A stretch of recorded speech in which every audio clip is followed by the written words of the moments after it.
Welcome to Together at GRCC. This is part 2 of a 4-part series with President Rogalski.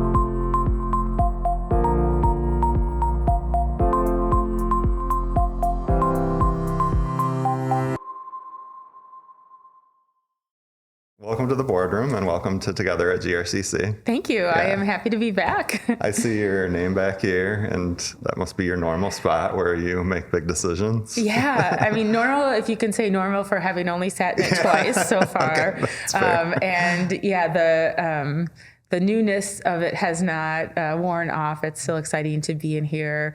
When I came into this space the first time, I came in and took some pictures and sent it to all my friends because it truly is a beautiful space. And there's, it's warm and you can feel the history in here. So I do love being in here. Yeah, when you think of boardroom, this is what I would picture in my mind. It is. It feels real. You know? It does feel real. Yeah, it's a very nice boardroom. Yeah.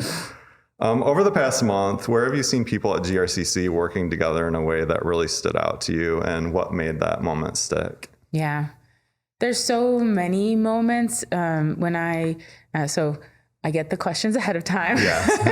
And sometimes I'm like, how could I answer a question that big? Because there's not one moment. There's many moments that stand out to me. The biggest moment is usually the biggest moment for an institution. It's commencement. And that was an amazing opportunity to see everyone come together to celebrate the students in their achievements, their accomplishments, but it's also a time to celebrate families who have supported students, friends who have been there, all of the faculty, the staff, the advisors, counselors, teaching faculty, and then everyone else, literally the events coordinators, the IT and media support, for the facility support. There's not one group that hasn't in some way made a difference in the lives and the opportunities for those graduates to get to that stage. So it's kind of that ultimate moment where everything comes together.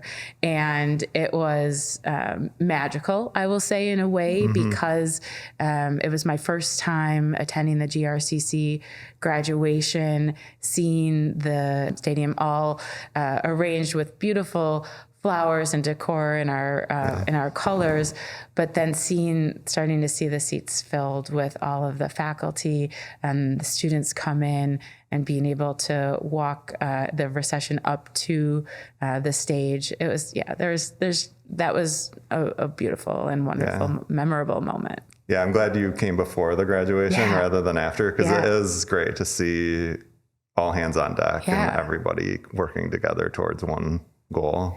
If anyone is ever aspiring to be a new president, I would advise starting in March because you get to start at the end where you're seeing all the celebrations and everything that has happened throughout the year come together and really, what the goal is of an institution like ours and to celebrate students and faculty, employees.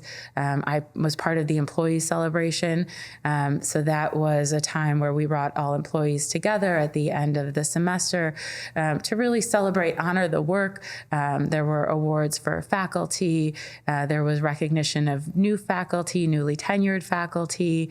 There was years of service awards where we had one employee even get 40 years of service recognition. And so having the ability to come in and to see all of the great work that's been happening, but then also celebrate it with the students and the employees, it's pretty good time of year. It's a special time. Yeah.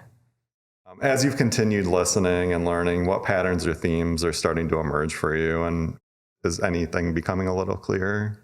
Yes. It's been a little over 2 months. And in my first 2 months, I was focused really internally. And then once I hit the 60 days, I started to open up my calendar to some external events. And what I'm seeing and the things that are aligning for me are the passion for the college, And I would go so far as to call it a love for GRCC. We have people, and I think I might have said this last time, that have been here for decades. And they're people who truly care. But there's also people who have left the institution, whether they've retired or gone on to other positions, such as, Dr. Pink, right? He's now president at Ferris, but he still loves GRCC, and he's come and shared his support with me. Oh, that's great. It is wonderful. And Dr. Juan Olivares, we've sat in my office, and the passion and the care that he has for the success for the community and the employees here, it's just there. And he has said, whatever you need to be successful. And I know that's partly because he's a really good person. Both of them are, Bill and Juan. They want you to be successful as the next president, but they care about the college. The retirees, the Golden Raider group, I see people everywhere in the community that I'm at that talk about their time here. And so the deep respect, the pride, and the love of who GRCC is and who we represent is what comes through across all groups. Yeah, that's great to hear. Yeah. It's been fun. I just have to, when I hear the way people care about GRCC as a president, first of all, it warms my heart. Like, okay, it's good to be at a place that's loved, right? And to be able to help shepherd that and make sure that that's something that I recognize, but it's also a great responsibility for me. And I take it as a great responsibility that this is an institution that is in my care now, and that it's really important that I'm able to sustain that pride, but also to grow it and to continue to keep what's special and not lose it. Yeah, that's great. You've talked about trust and transparency. What does that look like in your day-to-day interaction so far? That's important to me. It's, I think as my own character, what I value, trust is critical. Having people understand some decisions are really important. When I applied here, when I went through the interview process, I talked about and I can't remember if we talked about it last podcast, but Darian Pollard is Dr. Pollard is the president of the American Association of Community Colleges right now. And in one of her talks earlier in her career, she talked about leadership being like a math problem. You have to show your work. And, that really resonated with me because I think oftentimes in big institutions, we're always asking people to give us feedback, to help us understand, to help us learn. And then we use that to make decisions. And we're not always then going back and telling people, this is how we made the decision. This is what we did with the information that we collected. So for me, on my day-to-day work, what I'm trying to do, I should add up the number of meetings that I've been to that have been a part of my onboarding. So I'm going to meetings with faculty groups. I'm going to meetings with association presidents and vice presidents. I'm attending staff meetings. There are so many groups on this campus in shared governance and within different employee groups that I'm visiting. And during those sessions, I'm asking everyone to tell me, what are things that you're really proud of? What do you want to make sure that as president, I know we need to continue to support? Where as a college do we have the opportunity to grow? What are the opportunities that we see for our future? And are there unique things that you really want me to learn about?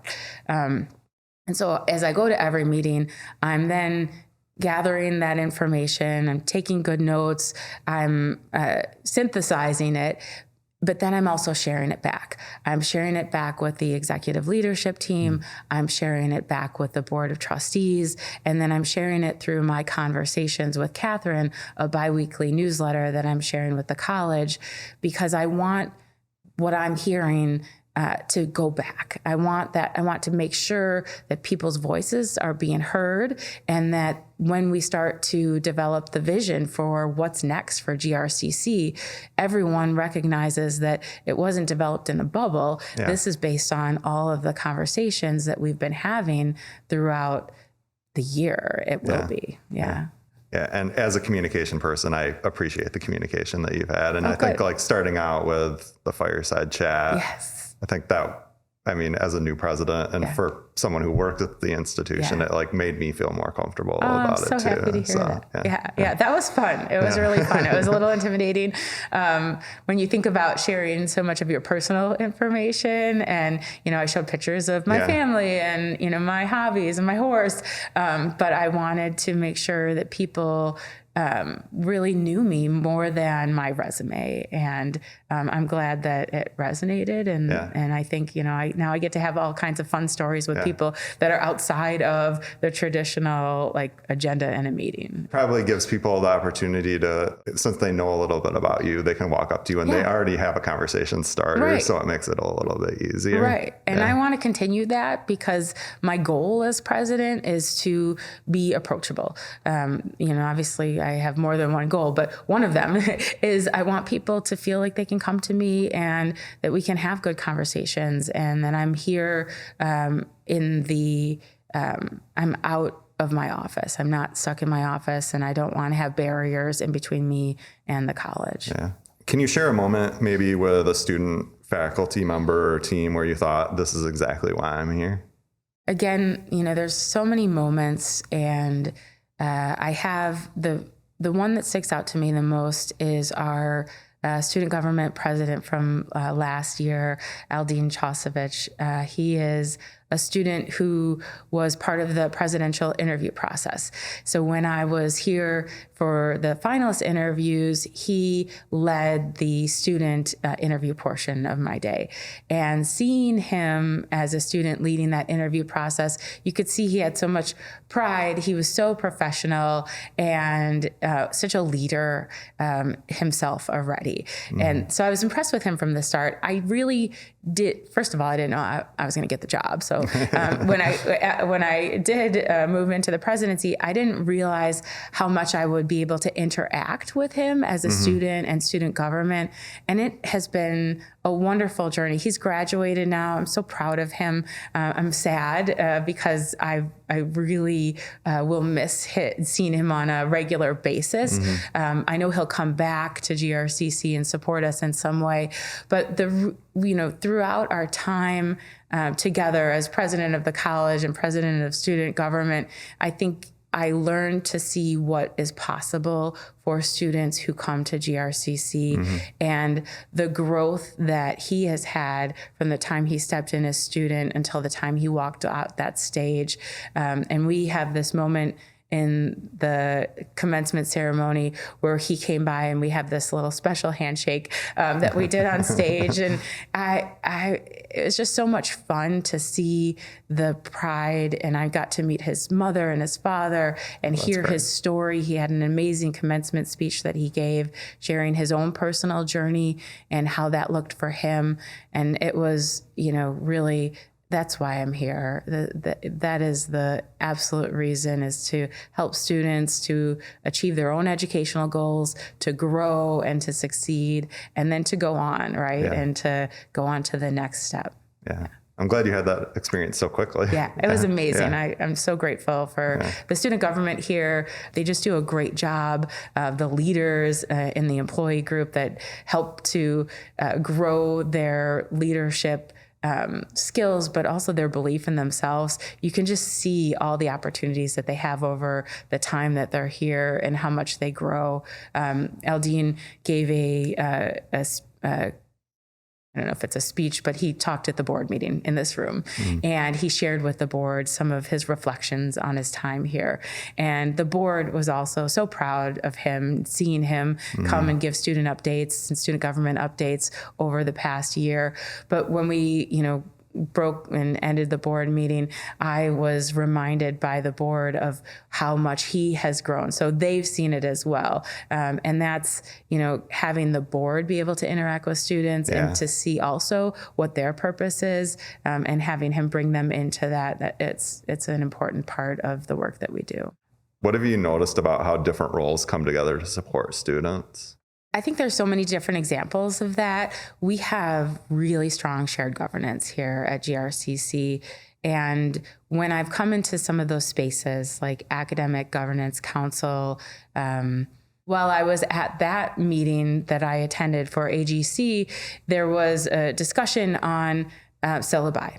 And so we had a lively discussion on what goes on the syllabus, where does the syllabus land so that students have access to it. And we had faculty talking, we had the Faculty Association president talking, we had administration talking, and then we had Aldine come in and talk about the student perspective.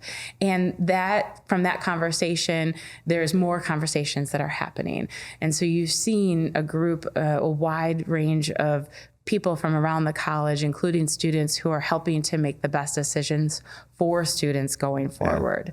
Another example is our strategic leadership team, so SLT. And the SLT team... Are you practicing? Yes, the acronyms I'm now? totally practicing, because SLT here is different than what SLT stood for at my last college. Okay. So I have to say the acronym and then say what it means. So the strategic leadership team is a part of the institution that helps to live out our strategic plan. And that is a true representation of people from all areas of the college. So while the AGC is really focused on student affairs and academic affairs, the SLT is everyone from the institution. So you have people from all of the divisions of the college, including the people, culture, equity. You have the administration, education, the provost's office. We have representatives from student affairs and students. So I'm trying to list everybody. I don't need to. It's everyone, truly. Yeah. And when I asked about where is a place where we could get a group together and have some brainstorming and dreaming about what's next for the college, that's the group that people guide me towards, because it is so representative and they truly have the students at heart. Their work is focused on what do we need to do to be better as a college so that we can be better for our students. Where are you already seeing momentum and small wins that are giving you some confidence? So there's little things. When I go into a meeting, I look around and see how many people I not only recognize, but I know their names. So coming into a new organization, there's a lot of meetings where I started at where I really didn't know anyone in the room. I didn't know any of the acronyms that people were mentioning. And in this first 2 months, spending so much time focused internally, I have gained a lot of knowledge, information, have met so many people. And so in terms of my own confidence in just getting to know the college, I found my way here without asking Amy, where do I need to park and what, how do I get there? Yeah. So there's those little things that really make a difference, because if you don't have that, everything else takes longer. So that's helping me to accelerate, knowing who do I call when I need to ask a question, who can I email, and what do I do with an email that comes to me, who do I send it to, and who do I get information from?